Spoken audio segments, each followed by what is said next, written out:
Biologicals are a driving force in agriculture's mission to feed a growing population while protecting environmental resources.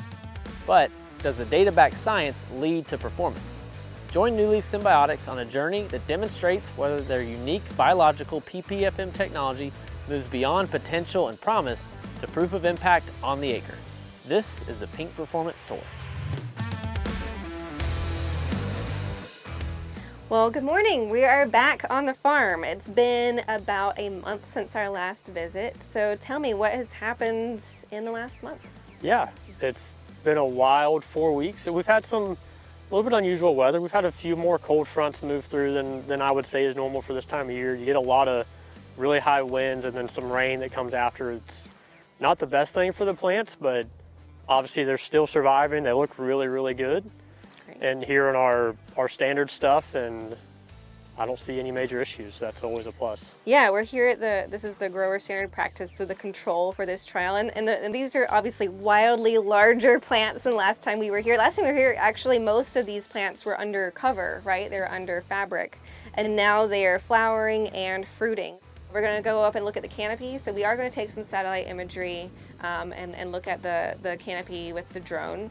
But what we can do on the ground is count the number of fruit in about a 50-foot section. So tell me about your process for that. Yeah, so typically I like to just walk and look, and I'll do this spot periodically across the whole field and kind of get a decent grid pattern from north side to south side, by the bees, away from the bees, and just, for one thing, make sure I don't see anything weird of either a spot that's doing really great or a spot that's doing really bad. Yeah. And try to get an average amount of fruit that are set and I know that are going to make in a 50-foot section. That's enough that if you have a small dry spot or a small wet spot, you're gonna average that out. And then we're just kind of walking and looking. We've got another pollinator there. Okay. That's 2, 3 pollinators. Yep. Another pollinator. 4 pollinators. Yep. That's another one. And then a second. Seedless. Seedless. Okay. There's 6, and then a seedless up in there, so 3. 6 and 3. Right. 6 pollinators, 3 seedless that are bigger than a golf ball. By that point, they're set. They're good to go. Like you said, they were covered. They were in their own little individual greenhouses, essentially. Yeah. No wind, just the right amount of temperature. We can control some stuff like that a lot better with all of our irrigation and our drip program. Now they're exposed to the elements. So in general, the field looks great, but there are a couple of holes in the canopy. So can you tell me what causes that? More than likely what happened here is the plant wasn't super strong being put in the ground, or it could have been that it was a dry spot. This year in January, this dirt was so dry when we put it in the ground. We were irrigating, all day, all night, trying to get some moisture build up, and we just couldn't do it. So the weaker plants just didn't make it because they couldn't get that root ball established quick enough and get over to the moisture. That's exactly what our PPFM technology excels at, is helping these plants get down to their nutrients faster and survive that stress. So I'm looking forward to seeing what our treated area looks like. Yeah, let's go see if we can tell a difference. So now we're in the NewLeaf VT technology treated area. Overall, healthy plants, they look great. I think that the numbers will tell us, what is really happening in this section of the field. So yeah, let's do another count.